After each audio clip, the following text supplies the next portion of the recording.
Channel. இன்னும் என் சேனலை subscribe பண்ணலன்னா மறக்காமல் சப்ஸ்கிரைப் பண்ணிக்கோங்க. பக்கத்தில் இருக்க பெல் ஐக்கானே கிளிக் பண்ணிக்கோங்க. இப்போ வாங்க வீடியோக்குள்ளே போகலாம். நீங்கள் தமிழில் பார்த்தீங்கன்னா பார்த்த மாதிரி இது ஒரு மெஹந்தி விலாக் தான்.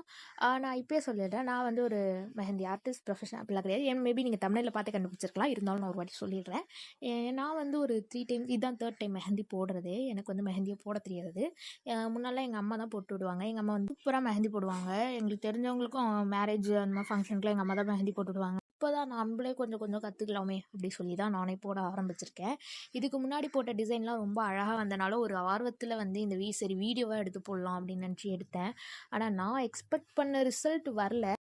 இருந்தாலும் ஏதோ ஒரு ரிசல்ட் வந்துச்சு அப்படின்ற மாதிரி தான். என் கையை பார்த்தாலுமே தெரிஞ்சிருக்கும். நான் அழிச்சு போட்டேன். சரி ஃபஸ்ட்டு மேலேருந்து ஸ்டார்ட் பண்ணேன். சரி அது நல்லா இல்லை, சரி நம்ம கீழேருந்து போகலாம் அப்படின்னு சொல்லிட்டு கீழேருந்து போட்டேன். அப்புறம் அது ஏதோ ஓரளவுக்கு இப்போ வந்துச்சு. நான் முன்னாடி வந்து ஆல்ரெடி சொன்ன மாதிரி 2 டைம் மெஹந்தி போட்டேன். ஃபர்ஸ்ட் டைம் போட்டப்பையும் ரொம்ப கன்றாவியாக போட்டேன். செகண்ட் டைம் போடும்போது ரொம்ப அழகாக போட்டிருந்தேன். எனக்கு வந்து ஆச்சரியமா இருந்துச்சு. நம்ம வந்து இந்த மெஹந்தி ஆர்டிஸ்ட் லெவலுக்குலாம் வந்து நான் வந்து இது பண்ண ஆரம்பிச்சிட்டேன். அதுக்கப்புறம் பார்த்தா 3rd டைம் போடும்போது ரொம்ப சொதப்பிட்டேன். இது ஆக்சுவலாக பார்த்தா டச் விட்டுருச்சு போல். அந்த மெஹந்தி போட்டே நான் ஒரு 3-4 மாதம் ஆகுது. அதுக்கப்புறம் இப்போ தான் ஸ்டார்ட் பண்ணனாலையா என்னன்னு தெரில, ரொம்ப ரொம்ப சுத்தமாக வரவே இல்லை. எனக்கு அழிச்சு போட்டுட்டு இருந்தேன். இந்த வீடியோ பார்த்துருந்தீங்கனாலுமே நல்லா தெரியும், எவ்வளோ வாட்டி அழிச்சு போடுற மாதிரி தான் வந்து வீடியோவே இருந்துச்சு, சாரி மெஹந்தியே இருந்தது. இந்த வாட்டி நான் டிசைட் பண்ண ஒரு விஷயம் என்ன அப்படின்னா வந்து, நம்ம வந்து யூடியூப் பார்த்து போடக்கூடாது. யூடியூப்பில் எப்படி போடுறாங்களோ அப்படியே போடாமல் நம்மளே வந்து டிசைன் பார்த்து போடணும் அப்படின்னு நினச்சி தான் ஸ்டார்ட் பண்ணேன். பட் போட எனக்கே தெரிஞ்சிச்சு அது வரல அப்படின்னு சொல்லிட்டு நான் அழிச்சிட்டேன். ஃபுல்லாக அழிச்சிட்டு நம்ம வந்து ஒரு பிளாங்காக நம்மளுக்கு வந்து போட என்னென்ன டிசைன் தோணுதோ அதை வந்து ஒரு டிசைனாக வச்சு நம்ம ஒரு டிசைனை வந்து க்ரியேட் பண்ணுவோம் அப்படி சொல்லி தான் இந்த மெஹந்தி ஸ்டார்ட் பண்ணேன். ஸ்டார்ட் பண்ணும்போது ரொம்ப பயங்கரமாக போட போகிறோம் அப்படின்னு நினச்சேன். நடுவில் வந்து ஏதோ கன்றாவே ஏதோ ஒரு பண்ணி வைக்க போகிறோம் அப்படின்னு தோணுச்சு. ஆனால் எண்டிங்கில் வந்து ஓகே அப்படின்ற மாதிரி டிசைன் வந்துச்சு. அது வரைக்கும் ஓகேவாக தான் இருந்துச்சு. ஓகே ஏதோ ஒன்று போட்டிருக்கோம் அப்படின்ற மாதிரி இருந்துச்சு.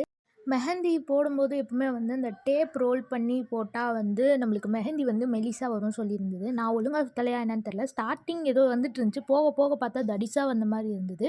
அதனால் நானே வந்து டேப்பை வந்து ரிமூவ் பண்ணிட்டேன். ரிமூவ் பண்ணிட்டு ஆஸ் யூஷுவல் போட ஆரம்பிச்சிட்டேன். அடுத்த வாட்டி அதை மட்டும் ஒழுங்காக வந்து டேப் வந்து ரோல் பண்ணணும் அப்படின்னு மட்டும் இது பண்ணிட்டேன். அப்புறம் பார்த்திங்கன்னா நீங்களே டிசைன் பார்த்திங்கன்னா தெரியும், நான் ஒரு 2 வாட்டி போட்ட விஷயத்தில் கற்றுக்கிட்டது இந்த கோடு போடுறது, அப்புறம் வந்து இந்த பூ வரைகிறது. இதுதான்.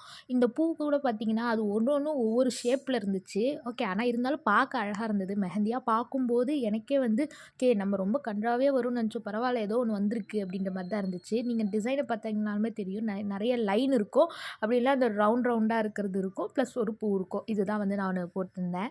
ஸோ இப்படி தான் வந்து அந்த ஒரு மெஹந்தியே வந்து இருந்துச்சு. எப்பவுமே ஃபிங்கர்ஸில் பார்த்தீங்கன்னா கேப்போடையே முடிச்சிடுவேன், எந்த ஒரு டிசைனும் போட மாட்டேன். இந்த வாட்டி வந்து சரி லைன் போடலாம் அப்படின்னு சொல்லிட்டு லைன் மட்டும் போட்டு கம்ப்ளீட் பண்ணிட்டேன்.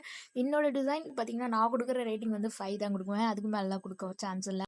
இனிமேல் மந்த்லி ஒன்ஸ் ஆச்சும் மெஹந்தி டிசைன் போடணும் அப்படின்னு சொல்லி முடிவு பண்ணியிருக்கேன். ஆனால் போடுவேனான்னு தான் தெரில. ஆனால் கண்டிப்பாக நியூ இயருக்கு போடுவேன். அது ஒரு லாங் வீடியோவாவோ இல்லை ஷார்ட்ஸாவோ உங்கள் கூட நான் ஷேர் பண்ணிக்கிறேன். நான் இந்த மெஹந்தி போடுறப்போ எங்கள் அம்மா சொன்னாங்க, நீ ரொம்ப பெருசாக போடாமல் மெல்லிஸாக போட்டால் டிசைன் வந்து ரொம்ப அழகாக இருக்கும். நிறைய டிசைன் போடும்போது கொச்சன்னு இருக்கும்போது அழகாக இருக்கும்னு சொன்னாங்க. ஆனால் அது இன்னமும் எனக்கு வரல. நானும் இதை ட்ரை பண்ணேன் மெல்லிஸாக போட. பட் அது எனக்கு ஒழுங்காக செட்டே ஆகவே இல்லை. அதனால் வந்து டிசைன் வந்து அப்படியே ரொம்ப பெருசாக வந்து இதுவாக அந்த மாதிரி இருந்தது. நிறைய பேர் என் வீடியோவை சப்ஸ்கிரைப் பண்ணாமல் தான் பார்த்துட்ருக்கீங்க. 87% பேர் வந்து சப்ஸ்கிரைப் பண்ணாமல் பார்த்துட்ருக்கீங்க. ஸோ மறக்காமல் சப்ஸ்கிரைப் பண்ணி வச்சுக்கோங்க. பக்கத்தில் இருக்க பெல் ஐக்கானை கிளிக் பண்ணி வச்சுக்கோங்க. ஆல்ரெடி சப்ஸ்கிரைப் பண்ணவங்க மறக்காமல் என் வீடியோவையும் பாருங்கள். நான் வந்து எந்த மாதிரி டாப்பிக்கில் வந்து கண்டென்ட் போடுவேன் அப்படின்றது உங்களுக்கு டவுட்டாக இருந்துச்சுன்னா, நான் வந்து cooking, skin care, haul and vlog கண்டென்ட்டில் வந்து நான் வீடியோ அப்லோட் பண்ணுறேன். ஸோ என் சேனலில் வந்து நான் ஆல்ரெடி நிறைய வீடியோஸ் அப்லோட் பண்ணியிருக்கேன். அதையும் செக் பண்ணி பாருங்கள். பிடிச்சிருந்துச்சுன்னா லைக் பண்ணி வச்சுக்கோங்க. இதுதான் பார்த்திங்கன்னா ஃபைனல் அவுட்புட். எப்படியோ ஒரு வழியாக இந்த டிசைனை வந்து முடிச்சிட்டேன். நைட்டு போட்டனால நைட்டு ஃபுல்லாக காய விட்டு மறுநாள் மார்னிங் வாஷ் பண்ணிடுவேன். வாஷ் பண்ணதுக்கப்புறம் எடுத்த கிளிப்பு வந்து நான் ஷார்ட்ஸில் வந்து ஆட் பண்ணுறேன். இது வந்து மறுநாள் மார்னிங் எடுத்த கிளிப்பு, அதை ஆட் பண்ணியிருக்கேன்.